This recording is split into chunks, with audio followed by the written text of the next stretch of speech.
everyone, it's Danielle Taylor with Keller Williams Realty here on the Outer Banks. And as promised in last week's video, when we talked about the overall market stats, we started talking a little bit about whether we thought we were seeing a shift in the Outer Banks market because we're hearing so much about it in the media in larger cities and bigger markets. So as promised, I've started to dive into that information. This video, very statistics heavy. So I just want to warn you, if you're a geek like me, dive in. It's really interesting. I do it for myself because it's super important that if I'm going to give you my best advice, whether you're a buyer or a seller, I have to stay ahead of the trends. So I figured, and I got Jody's approval, that since I'm doing it anyway, I might as well share it with you guys. Exactly. So here we go. If I have to hear it, so do you. Hopefully it's not that bad. So what I'm really keying in on is I think there's really 4 metrics that I want to keep an eye on over the next bit. And in our newsletter and in our updates, we're usually talking more in terms of year over year. We're looking at it from a more of a macro level. Where I think we're going to see the shift earliest is if we start looking at it at a granular level and get really into the nitty gritty more on a month by month. And in fact, Jody even said we may want to get to the point where we're looking at it week by week, but at this point, we're going to start with month by month. So the 4 things that I really want to key in on each month at this point are the days on market. So how are we trending? Is it taking things longer to sell? The second one is inventory levels. And when we look at inventory levels, I want to be really clear on looking at both the overall inventory as well as the new listing inventory. And again, we talk about this in our newsletter updates, but getting now into a month by month basis, I think is going to be really important. The third thing that I want to keep an eye on is price adjustments. So are we seeing a higher percentage of properties needing a downward price adjustment before selling or going under contract? Actually, no, selling.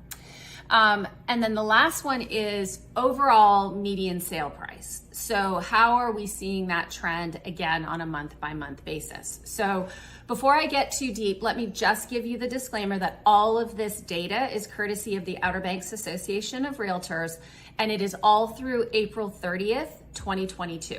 Okay, so just to get that out of the way. So first thing, let's dive into our talk about days on market. Just this time, I'm going to talk a little bit about year over year, and then from now on, it's only going to be the month over month. So year over year, if we look at 2020 versus 2021, we saw a 30% decrease in overall inventory. And overall 2021 versus year to date 2022, we've seen a 43%. Okay, so definitely going down. April over April, similar statistics. April 21 over 20, down 46%. April 2022 over April 2021, down 27%. So that delta is smaller. Okay, so we'll watch that. So, I mean, but we can only get so low on days on market. We're down to 41 days. I mean, we can only get but so low. But anyway, watching that. So we will continue that April over April. We'll start to watch that days on market and see if it's shifting. And I want to start watching it on a month by month basis. So days on market, I think we can all agree we're not seeing a trend yet in terms of it showing a cooling off. Still heading in the downward direction. Stuff is not sitting around. The second thing I want to talk about is inventory levels. Inventory levels, active residential year to date, January to April, this year over last year, inventory's down 30%. Wow. So we still have less. I know, we still have less. So April over April, just getting month specific, down 17%. So we're still seeing that, we're still seeing the trend. So still tight on inventory. Now I want to look at new listings because overall inventory is only one piece of the puzzle. New listings year over year to date, so January to April, year over year, down 15%. fewer new listings coming on. New listings April over April, down 19%. Ooh. So we're still not seeing that inventory level. So our second metric, days on market, still going down. Now we're looking at inventory. Inventory does not appear to be loosening at this point. Now, what I will say is that if we dig a little bit into the new listing inventory, January and February were flat at about 321 new residential listings that came on the market. March and April creeped up, so into the 400s. So we did see the Jan, Feb versus March, April numbers, new inventory coming up a bit. I want to caution you though, because we looked back statistically in 2019, 2020, those 2 years, March was our highest, 1920, March was our highest, March-April timeframe was our highest inventory, new listing inventory level of the year. And so it's not odd for us to have a bump in March, April. So the real key is going to be us watching that going forward. So again, I think I'd have to say I'm not seeing any clear indication when it comes to inventory levels. So there's that. All right, price adjustments.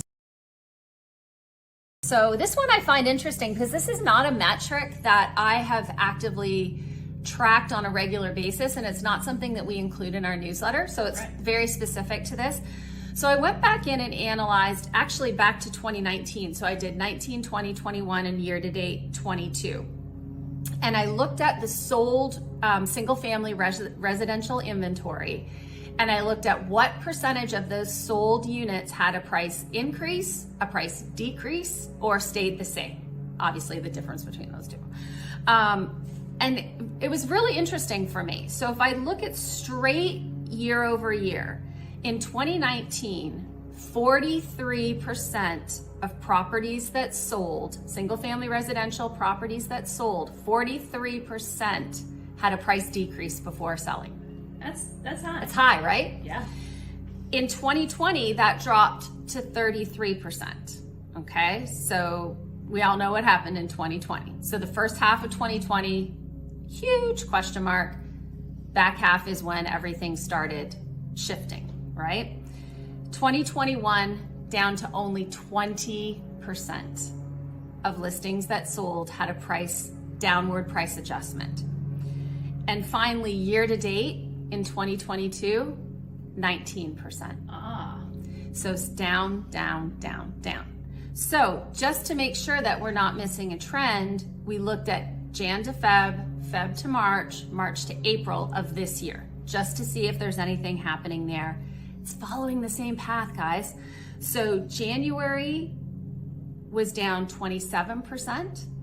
February, sorry, not down, I apologize. January had 27% of the sold units had a price decrease. February, 20. March, 18%. April, 14%. Ooh. Y'all, it's down. It's still going down. So I've got to conclude from that, so far, we're not seeing price adjustments becoming a factor. We're not seeing that downward pressure. Now, there's a lot of factors that can go into that. You could argue sellers are getting better at pricing, that we're hitting it more accurately, that there's still enough buyer demand, that they're paying what the seller is asking.